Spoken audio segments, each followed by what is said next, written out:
Hello and welcome to this masterclass of how to use seduction in your business to keep clients engaged, to keep your audience connected, to keep your content compelling, and to have clients just want to buy from you without exactly knowing or being able to justify why.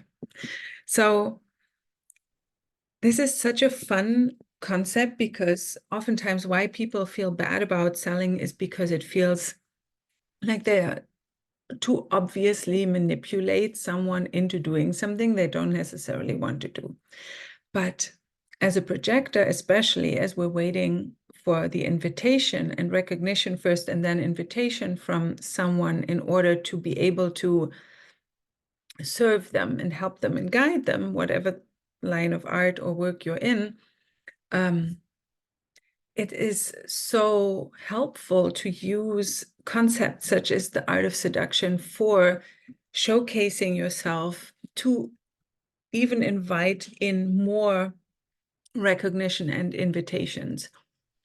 And we don't need to run after anyone. This makes people come after us and feel just like why they want it. They won't even have a logical reason, or they might have to make up logical reasons, right? So I have some notes here I'm going to take looks at once in a while to see where we're at. But why is it so interesting, and especially for projectors, necessary and beneficial to include these concepts of seduction into our business, into our marketing, our selling processes?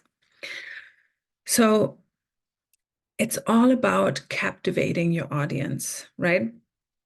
It's not about manipulation or deceit. You're not lying to people, but you're making it really compelling to be in your world. You're going to have magnetic interactions and just an audience and your content to attract and hold the attention of your clients, right? Attention is why people buy, right? You have to have somebody's attention, and then they have to want to do it, right? But you're going, like, the more attention you can hold, and this is why seduction, it plays on so many layers and levels of the being. And a lot of it is subconscious, right? So we're not feeling like we're actively pushing someone to do something they don't want to do. We're just influencing them with the right intention and in the right way, so that if it's the right thing for them to purchase from you, for example, that it makes it easier for them to say yes. So it's kind of a little bit like part of the whole self-projection handling, where you guide your clients to objection handle themselves through the question if they should buy or not, right? So it's about creating compelling magnetic interactions and hold the attention of your audience, right? And of your clients. So what will that do when we do that more regularly? And so, for example, also seduction isn't on or off, right? Like everything, it's like a range. How much of it do you want to play with in your business? How much of it do you want to start with? Do you want to go full switch immediately, or do you want to like add some of these over time? But the more of these, the more of a congruent picture you create in your marketing and in your selling and your positioning, your branding, and the more you speak to your clients on all kinds of levels, that could even like go into colors, in your branding or whatever. You speak to clients on so many different layers of their being, so you have that many touch points, right? So that's what this is. And the more of these concepts you apply, the more comprehensive your net of influence, where you invite people into your world, will become. So why we do this? It deepens engagement, right? So the emotional the seductive techniques that I'll be teaching you here today, they are all about creating an emotional connection, right? And it's not just a transactional relationship.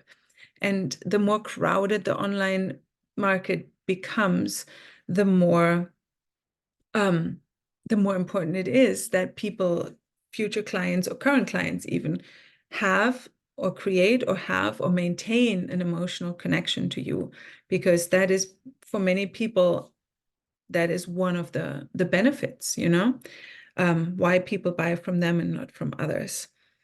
You're tapping into your audience's emotions, desires, needs, yeah, and encouraging just deeper involvement and commitment, so that you feel closer and tighter with them, or they feel closer and tighter with you.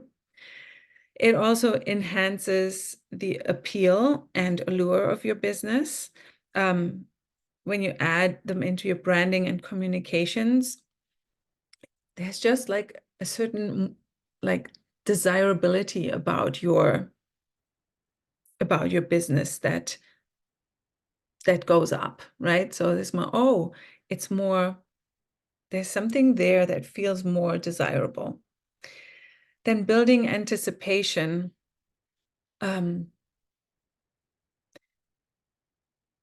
This is where you keep people's minds engaged, right? They're like, oh my God, something's coming. And their subconscious hooks onto it. And they're like, see their name again. We got to check. She said something was coming, right? So you're building hooks in people's subconsciouses by building anticipation.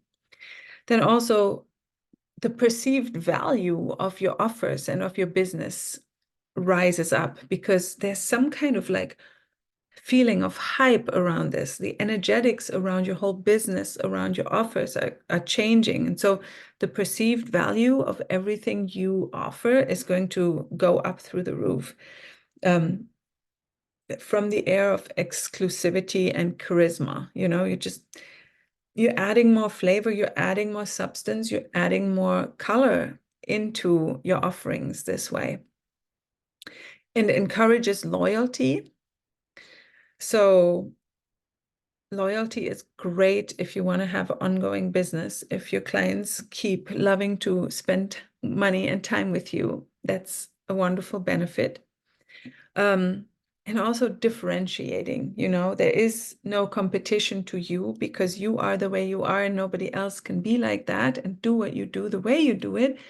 But there is a lot of competition out there in forms of people competing for your clients' attention and money as well, So differentiation and being uniquely you, and your business being uniquely what it is, that is important in this world of online business in this year of 2024, when things are just very busy out there, So, and it's not just about being bigger, but about your clients also knowing more easily if you're for them or not, right? Making it just very efficient for both sides to know. So now that we've spoken about that, I am going to go into the 9, how did I call them?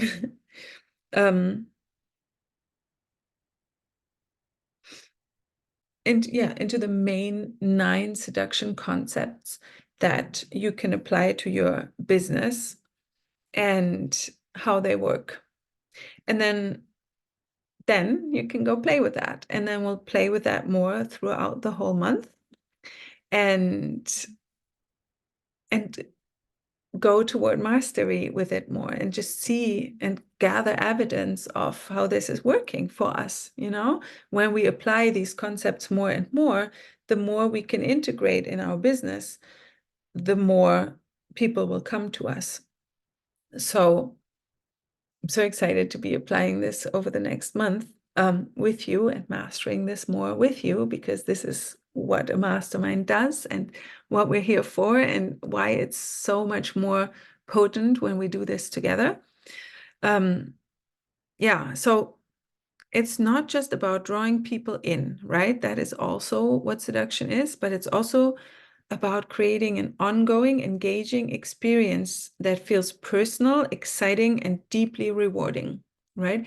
So an Instagram account, your Instagram account, for example, doesn't just become like a place where people look for facts and get information for their heads, but it's also they get a certain feeling emitted, like you're creating a space with intention and feeling, and they feel like so deeply seen, and like there's sisterhood everywhere, and they're like, oh, these are my kind of people when they come to your social media, you know? And so it feels a lot more powerful and rewarding for a consumer to come to a place like that where things feel seductive and not pushy and just dry, you know? Um, it's a powerful way to not just meet, but exceed the expectations of your clients, making your services not just a choice, but a compelling, enriching journey. So that is, you know, in your programs, in your offers, with your products, with your services, you know, they're not just a thing like that you can buy, a commodity. They're a choice of desire or values, you know, a big, deep journey that is insanely meaningful, right? Okay. So, what are these 9 concepts of seduction that you can add in your business, and how do they work? So, the first one I have here in my notes is mystery, right? So, the psychology behind this is humans are naturally curious and drawn to the unknown, even if we hate it. And we are also scared of the unknown, but we're drawn to the unknown, right? Mystery creates a cognitive itch that needs scratching. So when you leave, that's why cliffhangers work at the end of a show or whatever, you know? By not revealing everything up front, you engage people's natural curiosity and keep them engaged, wanting to discover more. So, a little bit of mystery, like where in your business can you do this? Like when people first come into your world, like how can you give them like a little taste of mystery pretty soon, you know? Also, like creating intrigue around your services and products, not revealing everything at once, you know, giving them little bits by little bits, keeping a dot, dot, dot, using teasers, previews, or behind the scenes glimpses to build curiosity and anticipation. For example, gradually unveiling the features of a new product or service, keeping your audience guessing and eager to learn more, you know? So what is something for you? Like take just a quick note so that you, by the end of this masterclass, I always like to workshop a little bit too, that you have something there for each one of these points so that I don't have to say this every time. Just after each one of these concepts, like just one quick little idea of how you can play with that in your business this month so that we have it already. So number 2 is charm. So the psychology behind this, why charm works. Charm works by evoking positive emotions, right? So people always say, or specialists in this field say, you don't fall in love with someone, you fall in love with how a person makes you feel about yourself. So charm very much evokes positive emotions in a person, making people feel valued and special, you know, and as a projector especially, you're so good at seeing people that feels extra nourishing, extra enriching. Like how can you add charm into your business, right? This triggers a positive psychological response. People tend to like and trust someone who makes them feel good about themselves, right? Think about that also in your content, right? Which increases the likelihood of continued engagement and loyalty. So you're building more loyalty here as well with charm, with like always, like, how do you want to make, this is not about being a fake, but sincerely thinking like, how would you want a person to feel around you in your world? Sip of water.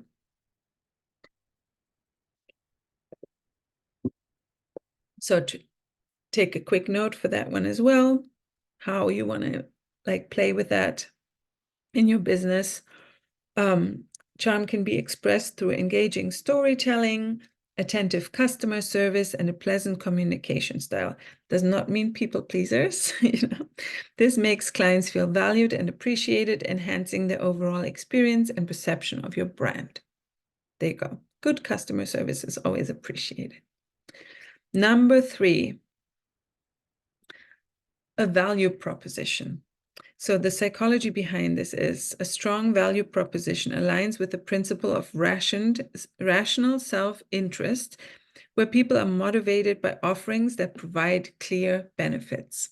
And that's why in my teachings, I so often, mostly always, talk about how important it is to talk about the results, the outcomes, the benefits, right?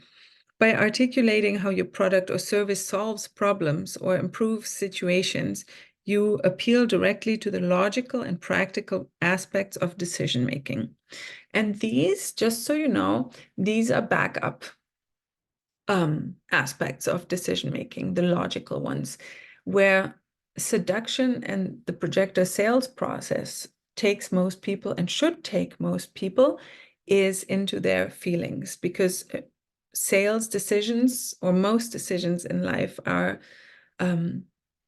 governed and driven by feelings and then backed up with logic. So we do want to also speak to the logic. It gives a more wholesome experience and is very seductive because you're talking to something that that person wants, right? But also, yeah, the emotional piece is the big piece. The subconscious piece is the big piece, but this one is part of it on the logical side. So number 4, emotional engagement. So the psychology behind this, how this works.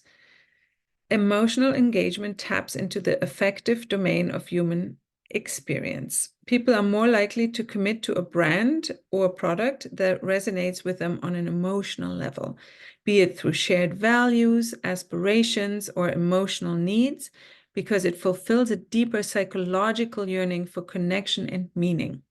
So this is a lot about how do you position yourself, how do you position yourself so that people can resonate with you on like a deeper level, right? This is where you can give yourself more permission to make yourself more seen again, right? And some of you, we've been working on this, like how to allow yourself to be more seen. So, for example, connecting with your audience on an emotional level, understanding and tapping into feelings and values important to them. This can be achieved through personalized message marketing, empathetic customer support, and content that resonates on a personal level. Emotional engagement is key to turning casual interest into deep loyalty. So the loyalty, and people who are loyal to you, they can also buy in the moment, especially if they already feel like they would want to build a loyalty with you from how you're setting up all of these principles and adding them into your business. Because it's like the more you do these, the more you just show who you truly are on a very skillful and subtle level that helps them resonate with you on so many levels. All right, number 5 out of 9, exclusivity, the psychology behind how this works. So exclusivity leverages the scarcity principle.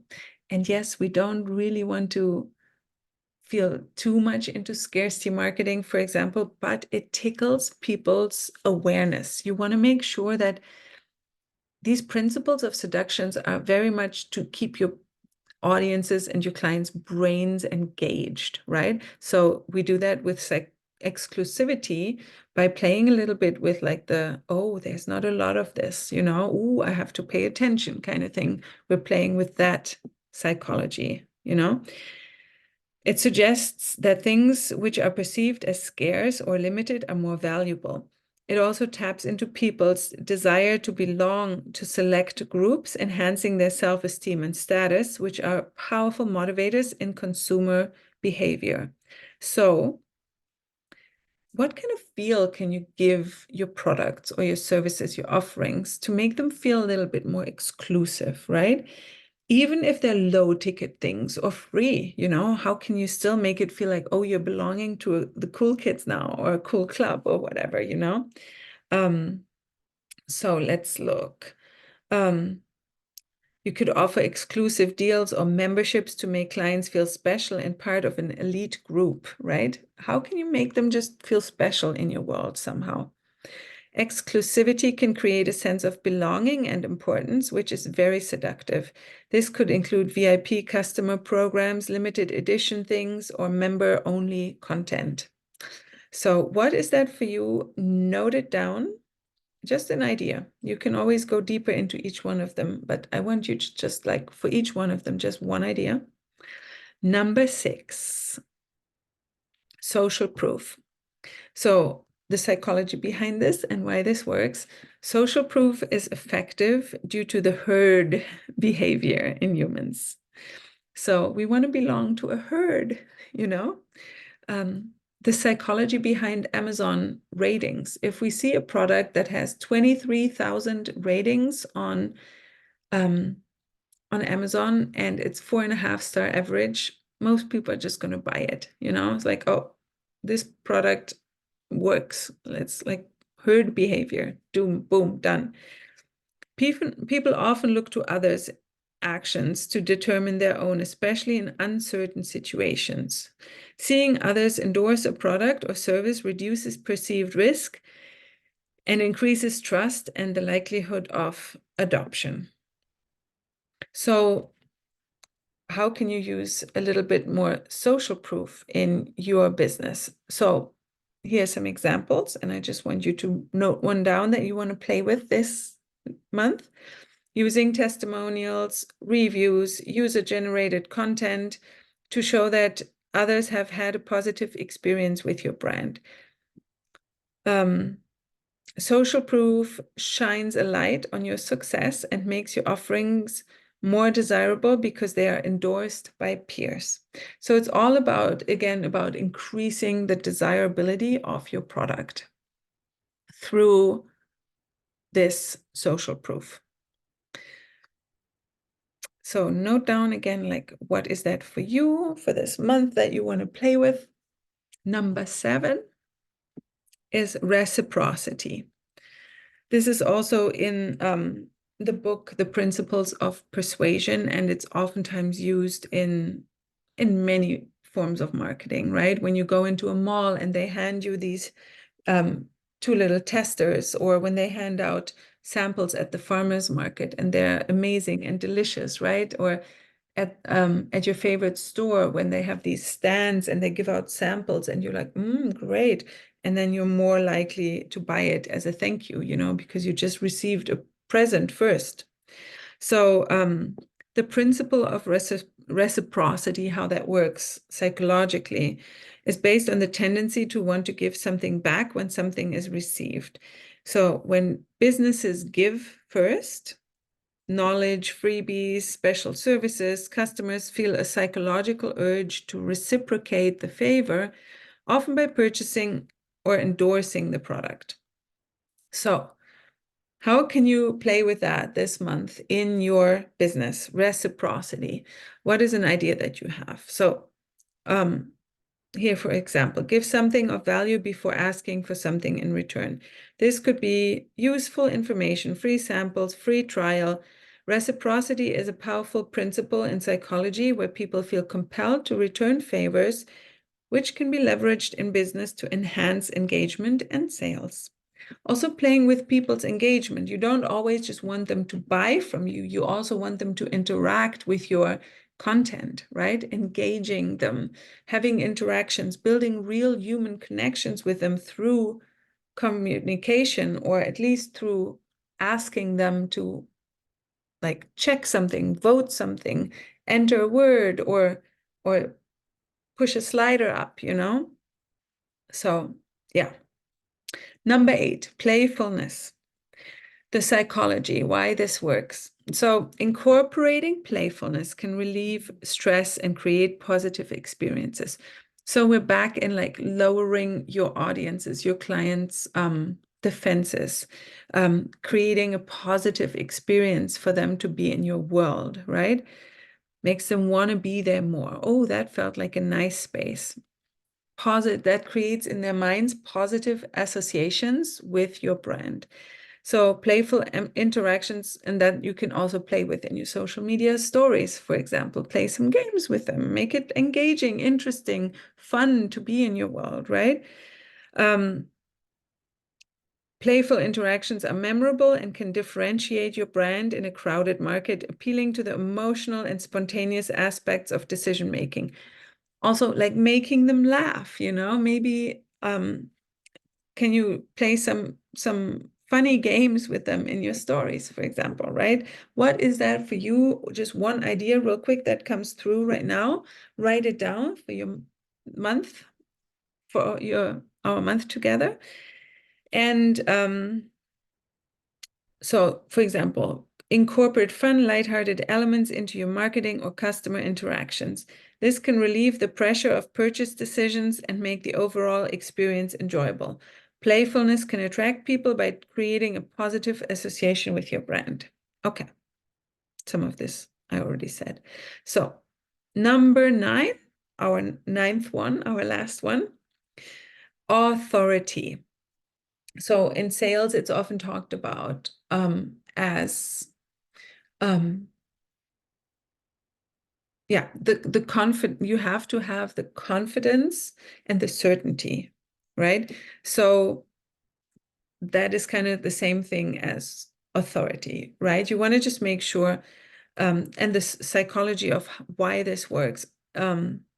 It influences through the principle of obedience to authority, right? So people, they want to be like good listeners, right? They want to be good citizens. So people tend to trust and follow the lead of experts or leaders, right? So are you positioning yourself as a leader? How are you are you standing up? Do you feel like an authority, like an expert? How can you become more of that this month? What can you do right now to stand in your authority, in your expertise? And that could be a small subject, and that's totally fine, right? But are you an authority in that, right? Demonstrating authority in your field can increase credibility and persuasiveness, making customers more likely to trust your recommendations and buy your products. So what can you focus on this month there for yourself? Just take a quick note. So establishing yourself as a leader or expert in your field. This can be through thought leadership, content, speaking engagements, consistent, high quality advice. Authority can be very appealing as it instills trust and confidence in your audience. They want to know that you're confident about what you're telling them, right? So when you apply these 9 principles or aspects of seduction, and there are more, but like these are the main ones for business. When you apply them more, you're giving everything like an extra meaning and a deeper kind of touch point to engage with a person on a slightly deeper level that pulls them in more, right? You get into their energy more with your content through curiosity and the other ones and whatever else we talked about, pleasure, positive emotions.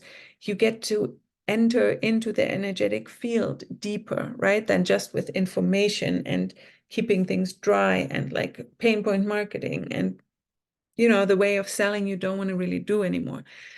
So you get to just, and getting deeper into each other's energy through your content alone, through your marketing, selling everything that you set up in your business with these 9 points of seduction pieces, whatever you want to call them, that instills trust already in your audience, right? And trust is what has people buy from you, repeat buy from you, recommend you, and all these kind of things, right? So attracting and retaining clients. By thoughtfully applying these strategies, you can enhance the perceived value and desirability of your brand and offerings. So this is mostly before the purchase, right? That we apply these principles and set our front of the business up in that way. But it also, the back end has to match, right? So if you're very seductive and you are very outcome spoken oriented, for example, and then you don't deliver on the back end, or your product is shit, that is not going to be very good for you. So that is just one important thing to keep in mind, that you will only allow yourself to seduce as much on the front as the quality is on the back. So be honest with yourself there. Maybe you want to make some little adjustments, or pause and sell something else first, and review what you were going to apply this with. Some of the things of the principles of seduction you don't just apply to a launch or a sale or a product, but overall more into like the general philosophy and structure of your business. So journal with this a little bit for each one of them, like where are you going to apply them in business, in your sales process, in your marketing positioning? Are you going to apply them into the structure and the general ways of being in your business? Are you going to change something about that? What is that going to be? And I would love to hear the answers to that in our Telegram group, so that we can start talking about this and going into the mastery of this subject over the month of May. Now together is going to be so exciting, and we're going to learn so much, and selling will become so much easier and better. It's going to be so much fun. So have fun with this. Let this process expand you and take you to new heights, as everything I do with you is intended to. And yeah, let's play. Thanks for being here.